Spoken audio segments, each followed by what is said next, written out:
All right, we are live. Welcome everybody to Hump Day Hangouts. Today is episode 302. It is the 26th of August, 2020. This is the episode where I click on some risky links to keep you all safe. So looks like someone posted a link called Dirty Tinder, glorysocial.com. I highly suggest you don't click on that, but I went ahead and fell on the sword for everybody, and we're going to get that deleted from the page. So and we don't get demonetized. I will accept everyone's thanks later. Anyways, moving right along, we got a couple announcements we want to get to and a couple of upcoming events, but I just wanted to go through real quick and say hi to the guys and see what's going on. So let's see, I'll start on my left. Bradley, how you doing? I'm good. I was running late because I was recording the silo training videos that I've been talking about for weeks, and I almost ran out of time before Hump Day Hangouts. That's why we're a minute or so behind. So, but I'm here.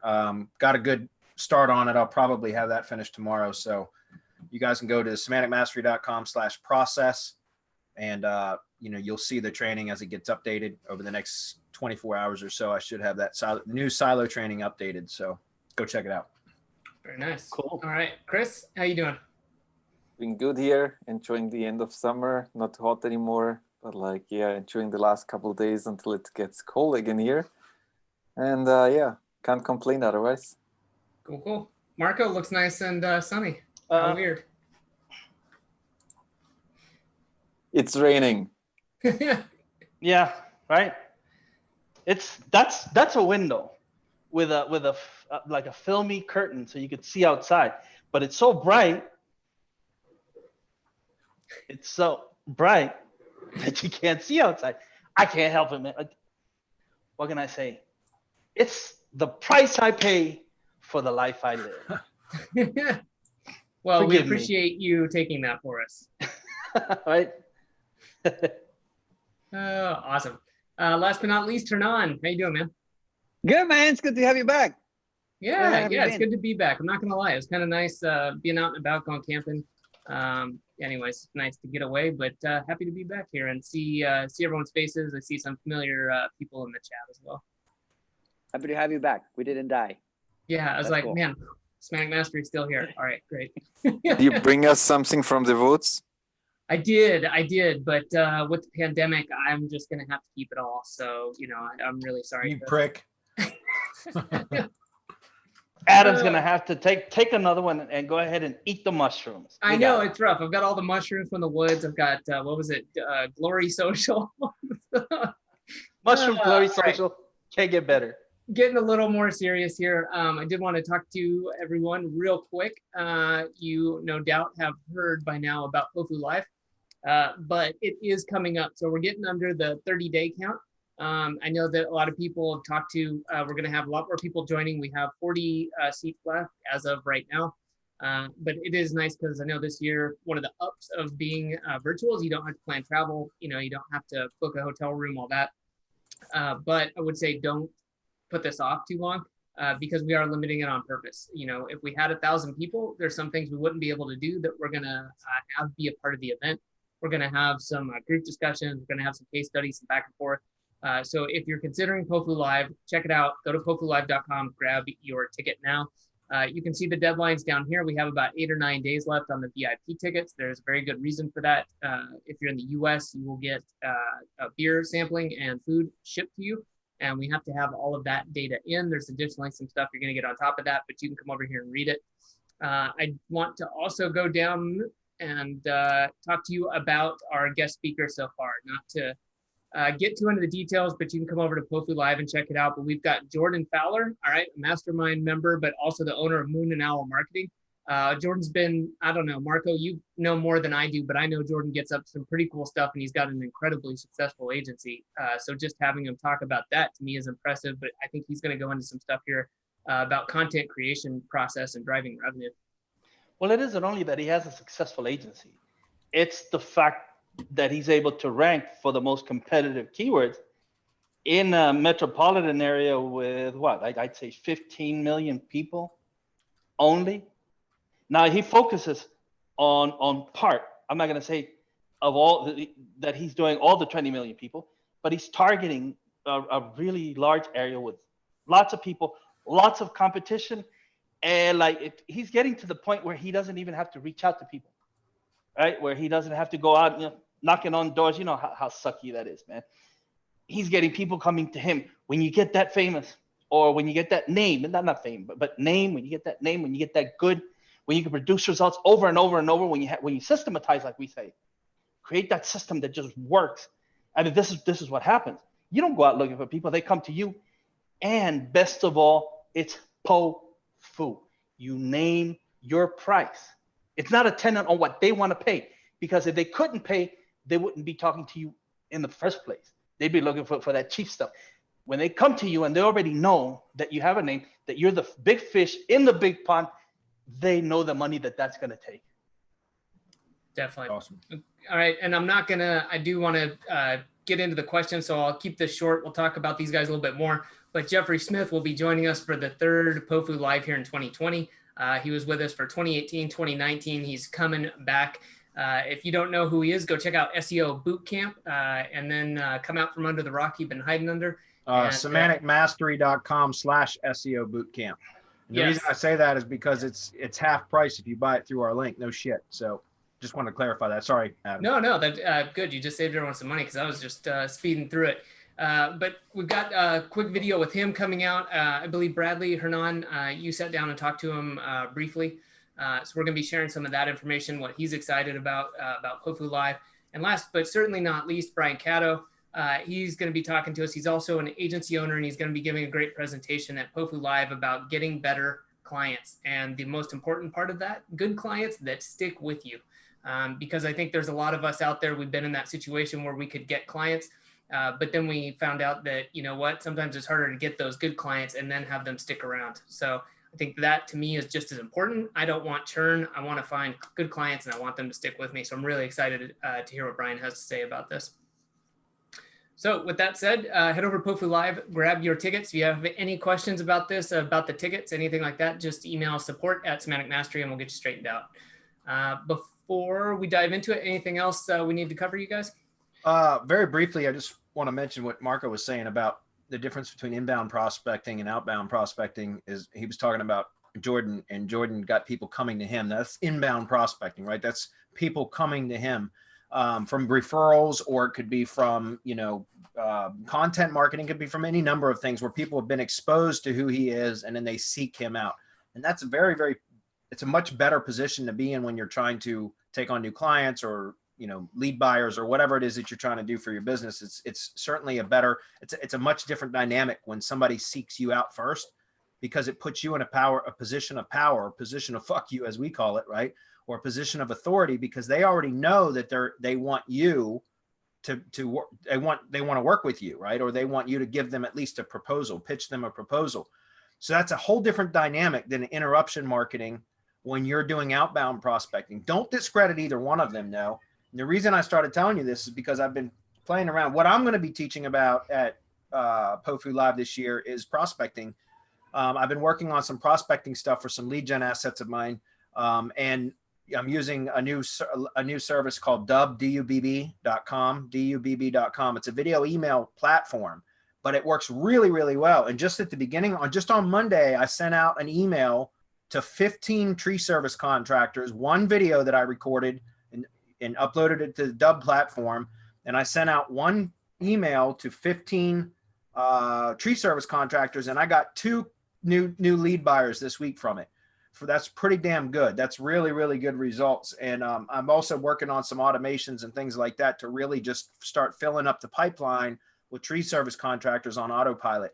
And that's what I'm going to be teaching about at POFU Live this year too. So the reason I wanted to mention that was because inbound prospecting is where we ultimately all want to be. I think that takes time. You got to build a reputation, a name for yourself, and then people will start to seek you out. That's also part of the reason I always recommend niching down into a particular industry, because you start to make a name for yourself in that industry. You can charge higher prices. It becomes easier to scale, all of that. But don't discount outbound prospecting, because if done right, it can be very, very effective. So I just wanted to point that out. Cool. Let's do it. Okay. Everybody good? We can get into questions? Yep. All right, let's do it. Let's go. Oh, yeah, by the way.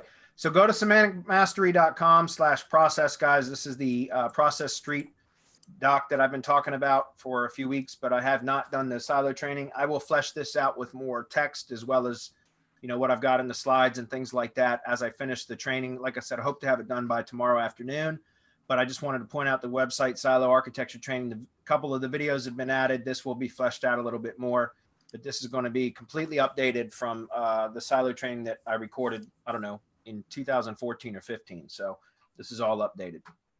All right. Should be done by tomorrow. That said, let's get into questions. Looks like the first one is from BMSEO. He says, hey guys, Unreal Content had a question about RSS post attribution links for a Shopify blog. How do I go about adding these without Yoast or WordPress? Thanks. Use, you can hard code that in, in ifttt. You can hard code it into the applets in ifttt. So if that's what you're using as your syndication trigger is ifttt to kind of manage that for you, then you can write in the applet, you can set that up. And in fact, I did training on this for Hump Day Hangouts I don't know, probably about 6 or 8 weeks ago now. But yeah, I did specific training and even posted the, you know, example code for the applet in the Hump Day Hangouts. So just go to our YouTube channel and search for attribution, you know, whatever, go to semantic or youtube.com/semantic mastery, use the channel search feature and then just search for ifttt attribution applets or something like that, attribution links, and it should come up. You should be able to go see what I posted, and the text document or the code that I posted should also be available in the video description for that as well. Okay. Anybody want to comment on that? Nope. Next is, please excuse me for mentioning a competitor, but there are these guys called Ranking Factory Revolutions. Do you have any relation to them as they teach similar tactics of stacking? I do not. Marco, do you want to comment on that? I'm okay with Patrick. I know Patrick Tuttle. I've done webinars with Patrick Tuttle. He owns the factories, or he's part owner. I'm not sure.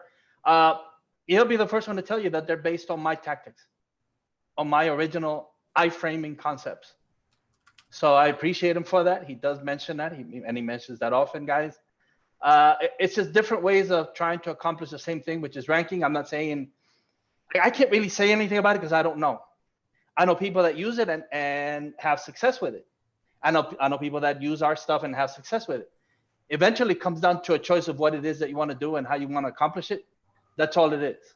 I mean, we have an entire system built around this. So it's not just the drive stacks and gsite. It's not just stacking. It's not just the iframes, right? We set up the SEO shield for a very specific purpose because we're accomplishing many different things when we set out for that purpose, which is what we're calling now entity-based worryless SEO, meaning we don't worry anymore about Google.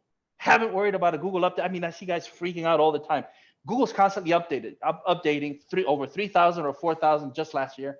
I don't know how many so far this year, but it'll be in the thousands. So imagine every time they have an update, you freak out, you die, or have multiple peptic ulcers, right?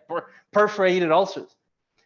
Now, with that in mind, what Rob and I sat down and came up with this shield concept, right? I've been talking about the SEO shield for years, but we finally came up with a concept where we taught people, just relax. This is what we're doing. This is how to do it. This is how you can accomplish it and not worry about Google. Why? Because we're doing exactly what Google wants, period. Very good. I got to find it. I'll find it and come back. I'm looking for that attribution stuff that the previous question was about, guys. I'll try to find it and post it back in here at the end of today. Should only take me a minute. We should actually probably highlight that somewhere too. I'll make a bookmark or something because we get that question often. So I'll come back to it. Okay. Let's see. The next question was Alana says, hey guys, would you wait until you have a verified GMB before publishing the gsite? Just wondering whether or not having all the links in place for the initial crawl would affect anything. In turn, all the iframes on the gsite as well would be missing the GMB. I mean, it's up to you. I don't typically wait if I've got, you know, I mean, I usually wait only because I don't usually order the stuff until after the GMB has already been verified. But if I was getting an early jump on the G site and all of that, I would go ahead and publish the damn thing and then just go back and add in as needed. And you can always go back to Search Console and ask to have it recrawled. For example, if you go to URL inspection in Search Console, or in Search Console URL inspection, and just add the URL back in and have it crawl again, it'll say whether it's indexed or not. But if it says page changed ? Request indexing. So if your page has changed, you can ask Google to come recrawl it again by just doing that. So that's what I would do. Is I would first publish the G site, go ahead and add it to Search Console. And then from there, whenever you go back and complete it, once your GMB is available and you have updated the G site, then I would go back and just request indexing again, essentially have them recrawl it again. That's what I would do. Anybody else? Yeah. What are we doing? Because when you talk about something like this, you're talking about so many things. If you're talking about our system, our way, if you're trying to create the entire entity, then you need that GMB first so you could do everything else, especially if that G site is going to be your money site. So you can't publish, you can't get you would have to get the G site first, publish it, and add it to your GMB listing, right? Or as soon as you can, you would have to edit that out. Now, it's also part of the add ID where we add the entity, right? Where we add the iframe to the G site. So you do need the G site, but you need the GMB so you can iframe it all in there. Doesn't make sense to have to go back and like do double work, or have to go back and edit and have to go back and do all these things where you can just do them all as it becomes available. So go get that GMB. That's your main entity when you're doing local. That's like, without that, you're not getting him to the map. I mean, you're just not. You need that map. You need that verified GMB to get that local listing, to be able to appear in maps, to be able to get those local calls, which is where all the action takes place. So get that first. Now, if it's non-local, you don't really need a GMB. So, Alana, so let me ask you directly, what are you trying to do? Are you working local? You can't do it without the GMB. If it's non-local, then you have a lot of options open. That's what I would say with that. Very good. Next questions are from Alana as well. She says 2 more. One for the G site, or excuse me, for the G site mirroring, are you linking from your G properties to those categories on the G site with the keywords you were trying to push, or just linking to the homepage? Yeah, again, it's mirroring, right? So that's what we talk about. I don't know how deep we can get into it here, but whatever you're mirrored your pages from. So for example, if I'm going to use this as an example, although I don't know that you're going to have a self-hosted website, but if you had a self-hosted website and then you're mirroring that structure onto a G site, then you'd have a one-to-one page relationship. So in other words, for every page on your main site, you'd have a corresponding page on the G site. What I do is I frame the main site page into the G site, and then I also will link back to that page using the primary keyword typically, so that I have an anchor text link going back to that page as well. That's one of the ways that I do it, because you can actually push keyword relevancy through that link that way. But that's the way that I do it. So for example, if I'm creating silo structure on the G site, so I would create child pages because there's not really posts on the G site, then the child pages are going to be linked to from the parent page by default, unless you turn that option off in G sites. So that creates that link. And then from each one of the child pages, I'm going to iframe in the corresponding page from the money site. And I'm going to also link back to that page with a anchor text link. And then I'm going to link to the previous post within that silo, or page within that silo, using a related keyword phrase. So just basically another keyword from that same silo. Does that make sense? So that's the way that I do it, so that it's always linking back to its target page. Whatever it's mirrored on is going to always be linking back to its target page. And then I always duplicate whatever internal linking structure I have from my primary asset into my mirrored assets as well. And that goes for the same for the RYS drive stack stuff as well. Same thing. So that's how I do it. Marco, do you do it differently? I mean, no, all right. So when we start out with the keyword research, the deep keyword research gig, we deliver 3 categories. Right? Siloed with suggested words that people use. Guys, and it's just a suggestion. It doesn't mean that that's the way it has to be. You know your niche better than we do. We give you suggestions. You go with it or you don't. But 3 categories is enough to start with on something new. If you already have existing categories, then that's fine. So I'm going to that top level category, and I'm going to clone that one-to-one, right? Whatever that category is going on that gsite extension with its own drive stack, and then that's going to get hammered and link over to that category page on the money site. Now, category meaning the WordPress taxonomy, correct? It's your market level keyword. So if it's HTML or whatever else it is, it's the market level keyword, the top keyword in that niche that you're trying to push up where all the money is. That's what you would link to. That's what you would push your link building through so that so that it ranks for not only that top market level category where the money is, but all the additional keywords under that category. All right. That's one. So you extend those. It would make no sense to do all that work and link everything to the homepage. Yeah. Yeah. Agreed. Absolutely none. So think about that. Yeah, where do you want to push the relevancy? That's the point. The whole Exactly. point of theme mirroring is to keep all of the activity, external link building and everything that we're going to be doing to our tier one entity assets, all of that very tight keyword theming. So those keyword sets, we want to keep it very, very tight, very specific.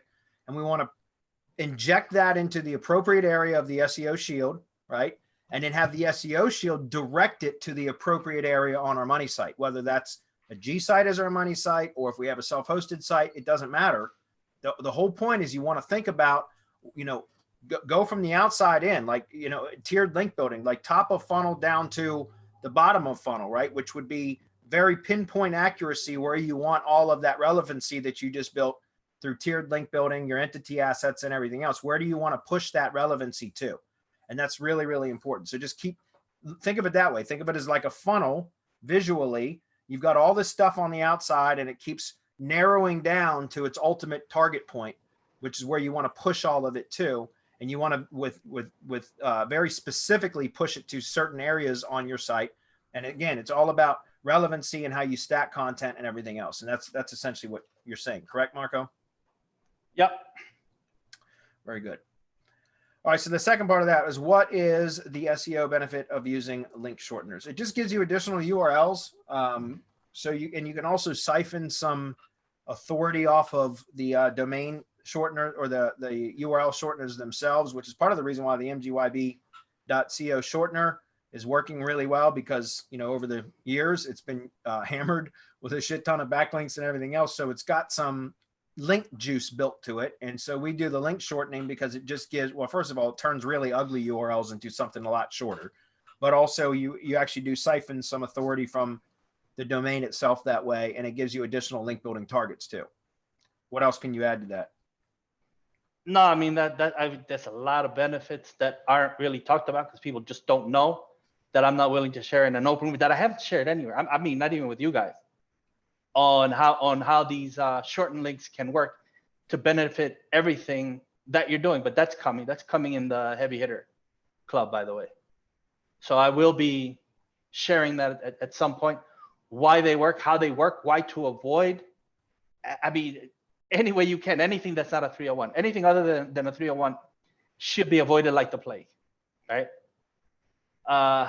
It's just pushing power. You can drain trust, authority. There's so many things that come with that link shortener, as long as it's a 301. Anything other than the 301 and you lose the benefit, and it makes no sense to use it. There you go. Looks like Marius is up. If I pronounced that properly. He says, hey guys, thinking to build a local directory. I was wondering if you knew any good WordPress plugins for this. Preferably one with silo structure built in would be nice, and ability to add in cities to expand in future. Also, would an RYS stack be suitable for a site like this using just the category keywords and linking to the homepage? Thank you. I don't know. I don't have any suggestions for plugins for building a local directory. I know there's some pretty decent themes out there now that are built specifically for that. So they probably have functionality built into the WordPress themes that will handle what it is that you need to do. There may be plugins as well. I just don't do directory style sites. I found them to not be very lucrative, more work than they're worth, to be honest with you. But I'm not trying to discourage you if that's what you want to do, but I just don't have anything to suggest because it's not something I've done. Last time I started to build a directory site was probably 7 or 8 years ago, no shit. And I just found them not to be very, very profitable. They're harder to rank, in my opinion, because it's hard to build topical relevancy on a directory site. Does that make sense? I know that because one of my clients has actually he's building a directory, and I've been working with him, and he's wondering why he's not spending much money on. It's all on-page stuff that I've been consulting with them for. It's just on-page stuff. And they keep asking me why they're not getting any results. I keep telling them, you got to spend money on off-page too, especially for directory, because think about directory style sites, guys. The content is very thin usually, right? So it's very difficult to build topical relevancy without doing external, like off-page SEO stuff, right? You can push power into a directory site where it doesn't need a ton of on-page for topical relevancy if you're building the relevancy externally. But if you're just trying to rank with topical relevancy on page, it's very difficult to do with a directory unless it's a very niche specific type directory, in which case then it can accrue topical relevancy very easy. But if it's a general business directory with multiple types of business, then it's hard for Google to identify what the site is about specifically because it's got so many broad topics. And so again, I don't recommend building local directory sites unless it's niche specific, or unless you're going to be doing a lot of external SEO. If it's a general business directory, then it requires, in my opinion, a lot of external or off-page SEO in order to really start to get results from it, because there's very little that you can do on page to build relevancy. At least that's been my experience, which is why I just don't like to mess with directory sites. So I don't have any recommendations for you. Does anybody here? Not for plugins. You know that we use MPC, Mass Page Creator, for mass page websites. If that's the way, I think that would be an easier way to build the directory. Probably. And then what you would do is on the DriveStack and gsite, each category that you have on your directory would get a corresponding category on the DriveStack and gsite, right? An extension. So that's how you drive the power into it, because as Bradley said, then it's about everything. So how can you tell the bot what exactly your website is about when you can't really focus on what the website is about, because it's about everything. When your website is about everything, like the entity is really hard to focus on because it's about all of these categories. And so you're going to have to plan that out. You're going to have to do the schema correctly so that you relate all of these categories to the parent to all of the categories, the children, and how you're going to create all of that relevance throughout your brand. The best way would be brand, pushing the categories, DriveStack and gsite extensions, but it's a monumental job. What do you hope to accomplish with your directory?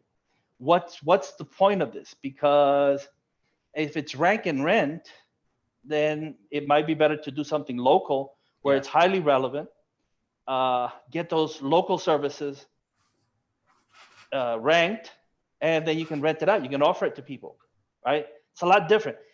I always tell people, look, we have to focus. We have to find a focal point. We have to find some way to make this this thing, because it's a thing. An entity is just a thing on the internet that we're trying to get Google to see. And we're trying to show Google that our thing is the best on the web.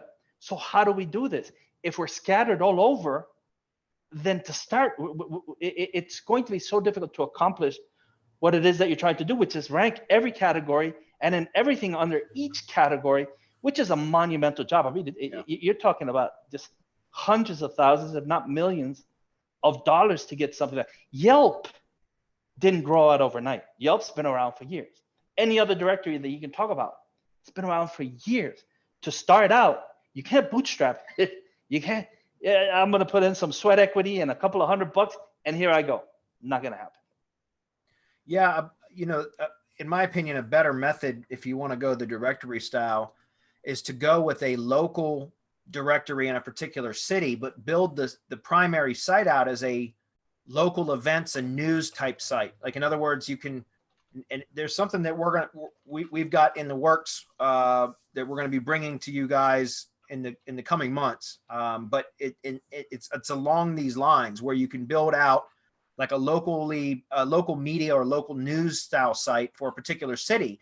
And you can go out and curate content from other local news sources and radio and, event calendars and local Facebook pages or Facebook groups, things like that you can actually use to populate the content of a locally based site.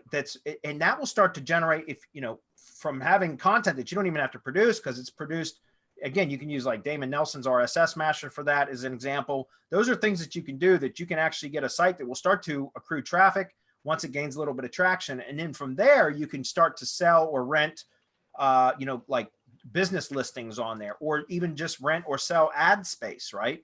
You could do things like that. And I think that's a better route to go than to build like a Yelp style directory type business site, because it's very difficult to get traction, as Marco and I just mentioned, with those types of sites. Whereas I think with even the local news type media style sites, you can populate it with other people's content, and you can do that on autopilot, and it will start to, with some additional off-page SEO stuff like a drive stack, for example, and link building and everything else, you can start to get some traction in a local space with that type of a site and start getting traffic. And traffic will really help that site to gain authority in Google's eyes. And then from there, you can start to sell posts or business directory listings, essentially, as well as advertising space and everything else. That's something that I would recommend over doing a traditional like business directory site, because I've seen over the years, we've had a lot of people come through Semantic Mastery that have tried business directories. A ton of internet marketers and SEOs have tried business directories, and it's just very rare that anybody turns them into something profitable. It ends up being more of a time and money suck than anything. So I would just recommend against it, unless you, like Marco said, if you got a specific reason and you've got a strategy in place that you think will work, then by all means pursue it. But the reason why a lot of people don't have directories is because it's very difficult to get them to perform well. So good question though. BB's up with a multitude of questions, but that's okay, BB, because we don't have a lot of questions today for some reason. So we'll go start with number one. Just for knowing, even if SEO clients are not my preferred model, say you charge $1,000 on a client, how much of that should you allocate to content? It just depends. Like, are you doing it in-house? Are you buying it, you outsourcing the content to a third-party provider, all that kind of stuff? I can tell you that it depends with my clients. On average, usually I spend more of whatever the overall retainer budget is on a monthly basis in the beginning, so that I can get them traction very quickly. But then once, my client the project is performing well, then I usually try to keep it to about 40%, no more than 40% of whatever the overall budget is. And that pays for content, that pays for virtual assistants to manage different aspects. So essentially the, administrative assistants and that kind of stuff. But I try to keep it around 40%. That's not always the case. Like I said, in the beginning, typically I might spend 60 or 70% of whatever the monthly retainer is to get traction very quickly. But then once it's performing well, then that's, like I said, I try to keep it at somewhere around the 40% mark. And that's just kind of a rule of thumb. It doesn't always fall into that ratio. How about you guys? Yeah. Oh, go ahead, Marco. No, go ahead. I was just going to say, I think he's I forget, is this BB? Yes. Yeah. I think he's approaching this kind of backwards. I would say, how much is it going to cost to get the content that I need, and then kind of work off of that. Because if the content can be done for $50, that's great. That doesn't mean you can't charge $1,000. I would just look at that in the budget instead of saying, okay, I'm getting $1,000 now. How much should I spend? Because at that point, what if the answer is $1,200? So right. Yeah, which it won't be, but yeah, I would just say maybe work that backwards in the future. I think you're right to say, how much should I expect to be spending? Because you may just be asking this question to kind of look into content ideas and how much that may cost. But if not, I would say, yeah, definitely flip this around a little bit next time and say, if I need to produce content, or how much is it going to cost? And then based on that, how much should I charge? Yeah, to me, I'm with Adam, because he's focusing on the wrong thing. It's not just content allocation. How much is it going to take for resource allocation? Because there's a lot of things that $1,000 client is going to require. Well, hopefully not. Hopefully you're not doing a whole lot for $1,000. I wouldn't do shit for $1,000. Right? $1,000, that's not even an hour of my time. I'm not doing shit. Now, and I understand you guys, you have to take these clients. On $1,000, you should have a system in place. It has to be part of your system. And you have to know what that system costs you monthly per client. So that you know when you bring $1,000 client in, what it is that you can give that client for that $1,000. Because if you don't know, you're going to end up spending a whole lot of your time. Listen to me when I tell you this. It's going to cost you more than that $1,000 that client is giving you, because it's going to require a whole lot of your time, which you shouldn't be spending on that anyway. So focus on building a system to the point where you know exactly. So let's say the first 3 months, it's going to cost you 80% of that revenue coming in. But after that, it's going to go down, let's say 30, 40, and then you get to keep 60. Well, see, now you have a system in place and you know exactly what it's going to cost. And you can just bring these people in one right after the other at $1,000, knowing that 3 months later, you're going to keep 60% of the revenue. So you get 10 clients at the end of those 3 months, you're making $6K a month. If you don't know, it's going to cost you time and it's going to cost you money. Remember what I'm telling you. You're right. You're absolutely right. And forgive me, I forgot that he mentioned to just content, but what I was talking about is overall, how much of my client's budget am I using to get them results for? And that covers link building, embed campaigns, all of it, right? So my blogger to produce content, everything, that covers it all. So, and I do have a system for, all I'm working with now is tree service clients. So, you know, I know what my costs are going in to a new, anytime I get a new client that contacts a new tree service contractor that contacts me, I'll look at their project and I'll determine what the competition levels are, but I know what my costs are. So it's easy for me to be able to quote on that. And that's again, why I prefer to stick with just one industry type now, because I know what my costs are. I know what the keywords are. I know what, I've got content people in place that are really good at producing content for that industry. So all of it just makes it much easier for me to be able to determine very quickly what my cost, like it's just easier to manage my business when it's all one industry like that. So that's why I got away from trying to do work for anybody other than just tree care companies now. All right, the next question was, if you have a domain that has subdomains, each subdomain has different purpose of a niche, not for lead gen, niches like dogs, cats, sports, etc. How should it be built with the SEO shield to the top domain and shield to each subdomain?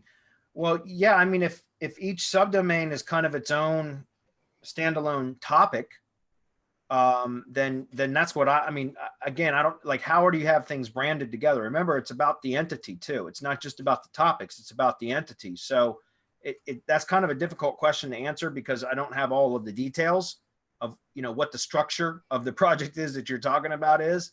So I don't know, how do all the subdomains tie into the main entity, the root domain? How does that occur? Like what is the relationship? And that would determine what my answer would be. So if it's all the same brand, but it's like different categories of things, then you could have one, you should have one primary stack and one primary entity, and you can have like subsidiaries of all of that but again, I don't know what your setup is on that. So it's kind of difficult to answer. If they're all kind of unrelated or they're not part of really an overall brand, then I would do separate, separate shields for each one of them and treat them as if they were independent entities almost. But it's really difficult to answer without more details. You want to take a stab at that, Marco? No. I totally agree. If you don't relate the subdomains in some way to the parent and you create any kind of confusion as to which one's the parent, if you in some way null or ambiguate that parent-child relationship, then you're in trouble. Because Google is going to take those, let's say just 3 subdomains and a main domain. It's going to be 4 separate entities that Google is going to take a look at. And it's going to confuse all 4 and it's not going to know which one it's supposed to rank. AI is getting to the point, and especially with schema now available and everything that's available, it's to the point where Google can really focus down on what the entity is, what it's all about, and what it's supposed to do with that. The moment that you confuse it, it gets really confused and really fucked up, and it's going to go all over the place and not know, like you'll see things scattered all over the place. The moment that you relate it or that you create the relationship, the parent-child, make sure that that the bot knows subdomain is part of the main domain, but the subdomain is not a separate and apart domain. Is not just living there and doing nothing. It's completely relevant to whatever it is that you're doing. Then you can really power that up and it'll help the root and the root will help the subdomain. That's where we are right now, guys. So it's when you're really focusing on this, when you're thinking about how to brand and how to focus on these subdomains and how to bring them up, how to rank them, then it all works together. It all comes together. It's not something that works separate and apart. You have to bring them all together, and that's tied up tied together with schema. Yeah, he's saying there's no relation to them. So if there's no relation, then I would treat each one of those subdomains as separate, basically entities, really. If there's no relation between the parent and the subdomains, right? So the root domain and the subdomains, and you just have, different websites built on subdomains, and they're each about different topics, so not related to each other or to an overall bigger brand, then you could potentially just treat each one as a separate entity. Am I right? Yeah, but why not then just take them into separate domains so they can brand each one and focus on each one separately rather than trying to fit them all together, where the bot's going to see something about dogs and sports and lead gen, and what are you doing? Especially if you don't do it now. Instead of tying it all together, what you're going to have to do is do a really good job of separating them. Create for each one its own brand, its own entities. If you're going to do that, you might as well just separate the domains. Yeah, I agree. All right, the next question was, if a user came from a backlink to our site that was just created, does Google index the backlink? Well, I don't know if Google indexed the backlink, but from somebody visiting it, but it is a signal nonetheless. And depending on where that user or visitor came from, right? If they were from an Android device or from a Chrome browser on a desktop or a laptop, or if the site that the link was on, that they clicked through, had analytics on it, all of the Google knows that click came from that link, right? So the visitor came from that referring URL. Whether Google decides to index that page that had that referring URL on it or not is up to Google. That just because somebody clicked through that referring URL doesn't mean that Google's going to index the page. But Google, depending on, like I said, Google will most likely 98% chance knows that visitor came from that specific URL, from the page that URL was referring URL was posted on, and that's still a good signal nonetheless for both. Well, it can be a good signal, but not only for your own site, but also for the page where that referring URL was on, because that shows activity, right? So activity, relevance, trust, and authority. So that's activity. So, but again, it could be a visitor from a completely unrelated, so like a non-relevant link, and that shows activity. But if it's not relevant, is that beneficial, or does it cancel it out? You see what I'm saying? So that's why activity, ART, activity, relevance, trust, and authority. There's 3 letters in the same acronym because they're all related to each other. So you want to comment on that? No, you are absolutely right. We have no way of knowing what Google's going to do. Come on. It's Google. We don't know. Now, what's going to happen to that is, like, what link are you talking about? Where is that link? Because if it's a link in some document, some obscure document somewhere, I don't know how likely it is that that's going to index, or how the user even found that backlink. Now, what you can do if you want it indexed is run some ads to that and get some click-throughs. And I guarantee you that Google is looking at that, even if they decide not to index it. That's an absolutely depends what Google does with that backlink. It depends on how relevant it considers that backlink, because if that backlink isn't relevant to everything that you're doing, then Google is just going to disregard that link, right? The distance graph algorithm, it's not even going to take it into account. It could be that the person clicks on it, it's not related, they bounce, and that's not a good signal. It's a negative when they don't signal. find what they're looking for.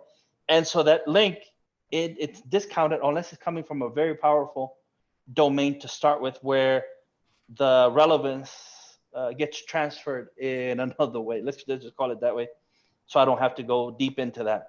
But the power of the subdomain, the trust and authority can override relevance, and we've seen it time and time again. That's why we use Google. That's why we went in there in the first place, right? It depends on the backlink. It depends on the website that it's on. Depends on the purpose of the website, and it entirely depends on Google. Because even if it's powerful and you're getting all of these positive signals and whatever, Google may decide, just for whatever, not to index that backlink, but that doesn't mean that you don't benefit from it, because Google knows it's there. Sweet. Next question, and then we'll get to somebody else. Is BB says, say we use a YouTube syndication only. What to do if a video drops position in the SERPs? Well, you can just do standard, link building and embeds plus link building. That's all like just traditional SEO stuff. I can't tell you how many times I've repeated this, BB, but my preferred method, besides just SEO stuff, is to buy targeted traffic to it from Google Ads. So, because it's so inexpensive. In fact, it's typically cheaper to run a targeted traffic campaign to a video to help it stay ranked, or to rank it to begin with, and then also to stay ranked, than it is to spend a lot of money on embeds and link building. I'm not saying don't do that, because if you don't want to run Google Ads for whatever reason, then you can still brute force YouTube videos to rank with SEO. There's no question you can do it. So link building, embeds plus link building, that kind of stuff. Again, putting a video in a press release tends to work quite well. Also, that's a great signal for videos to rank. But for me, I like to do a little bit of SEO work and then just constantly run targeted traffic to the video. And that seems to just like be the magic bullet for what I've done over the last several of years. But one other thing is, remember, if you can set up like applets inside of ifttt to where when you like a video, so like whatever channel is connected as a service to your ifttt, so whatever channel it is that you're using in ifttt to trigger your syndication, you can go out and create the like applets, which are if video is liked, then, so if liked video, then, and then just basically duplicate all the applets that you currently have, and have so that the trigger is, instead of new video uploaded, it's when you like a video from that channel. Like, in other words, when you're acting as that channel and then you like a video, whatever video it is that you like will automatically resyndicate. So if you've got your syndication networks connected to your YouTube channel, then you log in as that YouTube channel and you go back to your video and you can like your own video and it will resyndicate out across the network. That can also give it another boost. And that can occur from time to time, especially with older videos that have already been syndicated and it's been a while. But like I said, something else you can always do is go out and take your syndication network posts where that video was already republished and extract all those URLs and then buy link building to those URLs as opposed to directly to the video. Something else you can do is the YouTube silo method, right? So create a playlist, which is a playlist is nothing other than a container. So you can create silos within your YouTube channel using playlists. So you can also, remember, you can even boost whatever video it is you're trying to rank by taking that same video, creating similar versions of it. There are tools out there where you can take the same video and spin it, and essentially it's the same damn video, but it looks different to YouTube.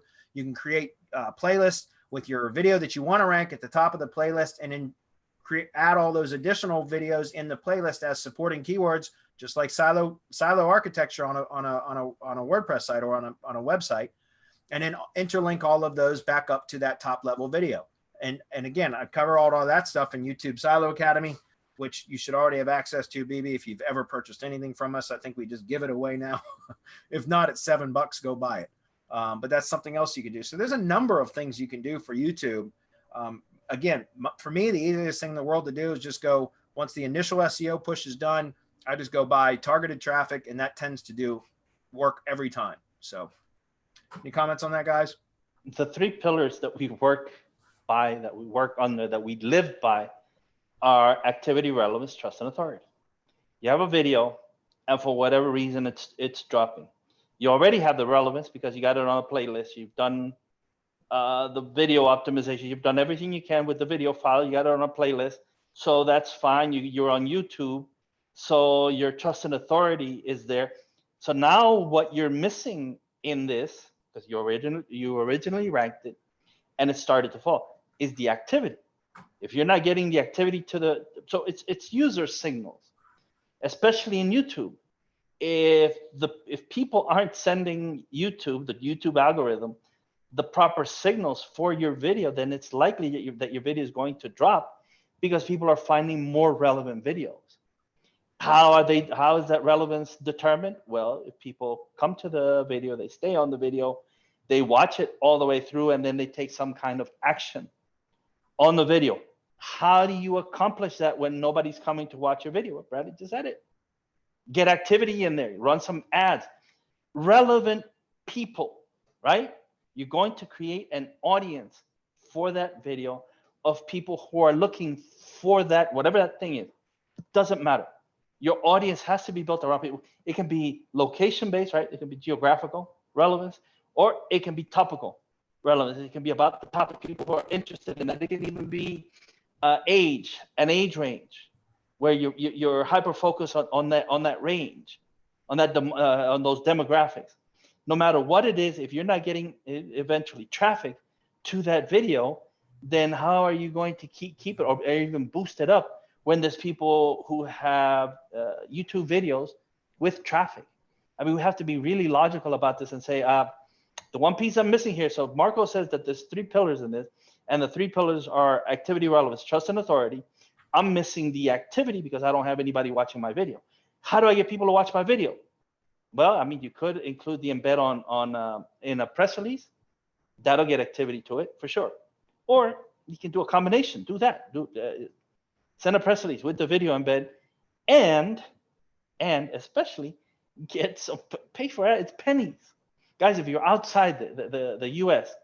and you're not running ads to YouTube videos, it's really silly, because it's pennies on the pennies that you would pay anyway, even if you were in the US. So activity, that's what you need. Yeah. And BB, I just posted this for you. This was a video that I'd done a while back on Hump Day Hangouts, and we cut the clip out, but it's how to take a YouTube silo, so a playlist, and make sure that whatever video it is that you want to be on top. And if it's the top of silo video, it's always going to be you just take the regular playlist embed code and you can embed that. So you can go buy an embed gig from MGYB and submit the playlist embed code as opposed to just the video embed code, because you can build all that additional relevancy through supporting keywords within the playlist. That makes sense. And if it's the top level video that you're always trying to rank, then all you need is just the regular playlist embed code.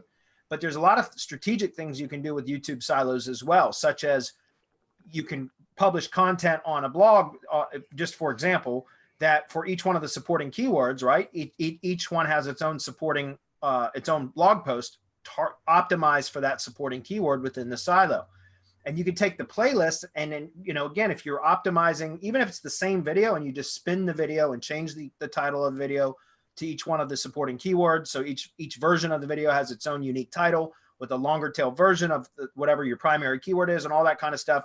You put all of those in a silo, a playlist, interlink it properly, and then you take that playlist embed and you embed that in corresponding content on the blog. And you could even use, like, if you don't have a money site, but you got a syndication network, you could use like Blogger, for example, or Tumblr or WordPress as your actual like blog to do this, right? And then you can go out and just use some, for YouTube videos, typically you can just grab some content or some content farm content or some content that you put through a spinner, change it up a little bit, and then publish a post with, that's optimized for that keyword the supporting keyword itself, and then embed that playlist with that particular video that's optimized for that same keyword as the top video in the playlist, right? The one that's showing as the embed, even though the whole playlist is present. And again, here's a little instruction on how to do that, because you used to be able to select that when you would grab the embed code, which video you wanted to show at the top of the, as the embedded video, but YouTube took that away. But you can still do that by just adding a little piece of code into the embed code. And I show you how to do that right here. So there's a lot of really cool things that you can do just using traditional SEO tactics to rank a video. But again, a lot of that is a lot of additional work when it's so much easier for me just to go set up $1 a day YouTube traffic through Google Ads and get the results that I want. So we're almost out of time. Let's run through the next one. It's a couple real quick. We're going to go to James and then Pavlo, and then we'll come back to you, BB, if we have time. Or actually, we got another one from Clint as well. So James says, I want to get a Drive Stack set up for one of my entities, and I'm a little confused about the whole RYS Google Drive Stack thing on what to do first. If I order the SEO Shield package, does that satisfy the whole Drive Stack setup? Yes, it does. The SEO Power Shield especially. Or do I need to order the RYS Google Drive Stack package first before I order? No. So if you just go look at the SEO Shield page on our store at mgyb.co, you'll see that it includes the drive stack, like the whether it's a location shield or the starter shield, location shield, or power shield. Go with the power shield. That pretty much covers everything. That's your best bet. That's why we bundled it the way that we did. So no, don't buy an RYS stack first, because then you really wouldn't need the SEO shield. You might need the other components that are missing, but you wouldn't need the whole shield at that point. So I would recommend just getting the SEO power shield, and that covers pretty much all your bases. Any comments on that? Yeah, SEO Power Shield, right? Yep. The syndication network, which is your tier 1 branded, that gets added to the drive stack at gsite order. The add ID page and everything gets delivered as it's built. So it's not as if you have to wait until everything is created, everything is done to get that delivered to you. When the syndication academy network is done, that'll get delivered to you. Then the drive stack at gsite, add ID will it'll all get delivered. So no, don't buy it separately. That's why we bundle it all up. Like Bradley said, just go to the website and take a look. Yeah. So Pablo's up. What's up, Pablo? He says, hey guys, thanks for all the value that you give to the people. You're welcome. He says, I have an SEO shield and map embeds ready. Now I'm planning to submit link building order. It's better to pick narrow target points and push all power to it, or spread link volume to different points such as ifttt posts, links, gsite, map embeds, etc. Maybe you have a percentage of link usage on something like that. Thanks. Well, yeah, I mean, that's a good question. I can't really answer that on a general level because I don't know what your project is and I don't know what you need where. But I like to buy link building gigs for strategic like entry points within my SEO shield or my entity period, right? So I typically, if it's the start of a new project, then once you get your SEO shield back and you have your syndication network, your drive stack, your gsite, all of that, then I might just buy, a great big link building package, the Nitro kit, and include the list of URLs up to 100, right? And just so that I'm initially seeding the whole entity, the SEO shield essentially, and all of its components with some external links, right? And that's just to kind of jumpstart pushing power into the whole ecosystem, right? But once that's done, once that initial, and so therefore, like I said, I will grab all the syndication network property profile URLs, the drive stack files and folders, the gsite, the ID page URL, the Press Advantage organization page URL, the GMB assets, including the GMB map and the GMB website. All of those will go into my target URL list for my first initial link building package, which will have basically all of the keywords for the entire project will be included in my keyword list, because all I'm trying to do is really kind of jumpstart the whole, pushing relevancy into the entity period. But then once that is initially done, then I go in and I start strategically buying link building packages with more focused anchor text based upon, certain things that certain keywords or keyword sets that I'm trying to push within my project. So I might build all of, buy a whole link building package to one page on the gsite, but on the gsite, it's a theme mirrored page that might have, embeds and or links back with anchor text links back to specific pages on my money site. And that's where I've talked about on multiple occasions over the last couple of months, really. You can do things like, for example, if you've got a keyword that is difficult, you're having difficulty ranking, then you could take the post that has been syndicated out to your syndication network, targeting and optimized for that particular keyword, and go extract the post URLs from your syndication network, buy a link building gig to build specifically to those post URLs and a corresponding gsite page that have those posts embedded in and all of that. So now you can see you can take very, very specific keyword sets and start pushing relevancy to very specific points within your project, which is what we were kind of talking about earlier with like that kind of visual that I tried to explain with a funnel. And you start off with a bunch of links out here, but they all funnel down into one very specific pinpoint that we're trying to push relevancy to. And that's typically what I do. Occasionally once every 90 days or so, I'll do just a more general link building and or embed campaign to just the entity assets in general. But most of the time I just do that on the beginning. And then on a monthly basis, I'm finding strategic parts of my project that I'm trying to push, and I'll set up the link building campaign or embed campaign accordingly. It was a really good question, and we're out of time, guys. That's a really good question. Something real quick. hammer it. The first time around, you hammer everything. You hit everything. Everything needs to be boosted up. Then you get the data 3 weeks later, and you see where you need to focus your resources. And then you set up a schedule where you go through cycle through your link building, so that no single target gets hit time and time again, because it's going to continuously dance. Set that up on a schedule, and Dedia is the best. There's nobody like Dedia. He'll take care of it. Okay, and then Clint, very quickly, we're a little bit over, but I can answer this rather quickly. Clint says, hey guys, I have a client who wants their site strengthened via SEO Shield, but the site is light on content. Would it be best to increase the content offering first before starting on the brand shield?